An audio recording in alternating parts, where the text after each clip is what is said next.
దేశమంతా కాషాయమయం చేయాలి, అన్ని రాష్ట్రాల్లో కూడా భారతీయ జనతా పార్టీ గెలవాలి అన్నది ఆ పార్టీ ఉద్దేశం. అమిత్ షా అండ్ మోదీల ద్వయం టార్గెట్ కూడా అదే, ఆర్ఎస్ఎస్ టార్గెట్ కూడా అదే.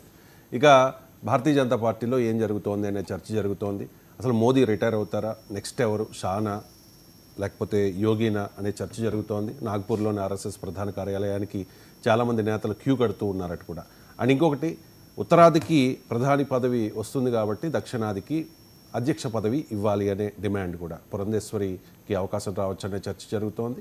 At the same time Tamil Nadu BJP chief అన్నామలైకి కూడా అవకాశం రావచ్చు అనే ప్రచారం కూడా జరుగుతోంది.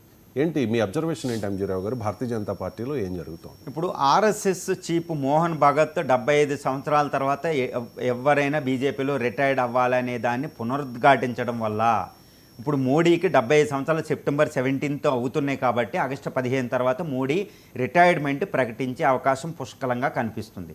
అంటే రిటైర్మెంట్, ఇంకా మోడీ రిటైర్మెంట్ ఆపడం ఎవరికీ సాధ్యం కాదు.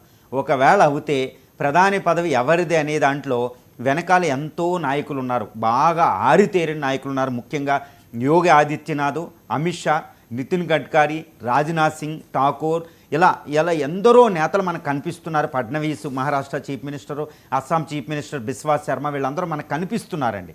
సో ఇప్పుడు ఈ నిర్ణయించేది ఎవరు, ప్రస్తుత ప్రధాని మోడీ తర్వాత ప్రధాని పదవి ఎవరిది? ఎందుకంటే అక్కడ సంకీర్ణ ప్రభుత్వం, ఎన్డీఏ ప్రభుత్వం ఉంది, బీజేపీకి 240 మెజార్టీ ఎంపీలు ఉన్నారు.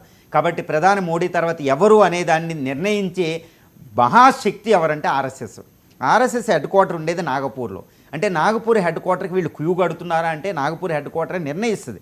మోడీ నిర్ణయించే మోడీ పాత్ర చాలా తక్కువ ఉంటుంది, ఆయన ఆమోదం వరకే కావాలి. కానీ మోడీ వారసుడు నిర్ణయించే పూర్తి అధికారం అక్కడ ఆర్ఎస్ఎస్కే దాఖలై ఉంది. కాబట్టి ఎందుకంటే ఈ సంఘ పరివార్ తర్వాత జనసంఘ తర్వాత బీజేపీ రావడం అంతా హిస్టరీ చూస్తే ఆర్ఎస్ఎస్ యొక్క ఒక పొలిటికల్ వింగే ఈ బీజేపీ పార్టీలో కేంద్ర మంత్రులు ఎవరు ఉండాలి, వీళ్ళు ఎవరు ఉండాలి, కీలక పదవులు ఎవరు ఉండాలని మొత్తం నిర్ణయించేది ఆర్ఎస్ఎస్ హెడ్ క్వార్టరే.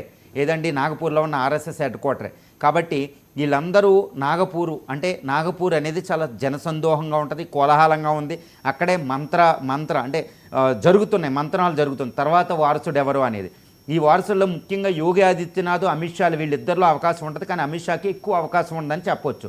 ఇప్పుడు ఉత్తరాదిన ప్రధానమంత్రి తత్వం ఇస్తే, దక్షిణాదిలో బీజేపీ అధ్యక్ష పదవి పురంధరేశ్వరికి కానీ, అన్నామలై కానీ, ఇటు సూర్య యంగెస్ట్ పర్సన్ ఉన్నారండి బెంగళూరులో ఎంపీ, ఆయనకి కానీ, ఇలా ఎవరికైనా దక్కే అవకాశం మాత్రం పుష్కలంగా ఉంది. ఇది తమిళనాడు ఎలక్షన్ జరుగుతున్నాయి కాబట్టి తమిళనాడుకు దగ్గరున్న పురంధరేశ్వరి గారు, ఎందుకంటే ఈ మధ్యన బీజేపీ చీఫ్ ఇంకో పోస్ట్ ఆశిస్తున్నారు, ఆవిడ కూడా పూర్తి స్థాయిలో బీజేపీ అధ్యక్ష పదవి దక్కే అవకాశం ఉంది. అది కూడా స్త్రీ అయి ఉండడం ఒకటి అడ్వాంటేజు, బీజేపీకి మొట్టమొదటిగా స్త్రీని ఇవ్వడం, తర్వాత అప్పర్ క్యాస్ట్ అవ్వడం వల్ల, ఎన్టీఆర్ ఫ్యామిలీకి సంబంధించడం వల్ల ఆవిడకున్న బహుభాషా ప్రావీణ్యత, కేంద్ర మంత్రి పదవి ఉండడం, ఇవన్నీ ఏంటంటే ఆవిడకి వచ్చి వస్తాయి స్త్రీ అయి ఉండడం.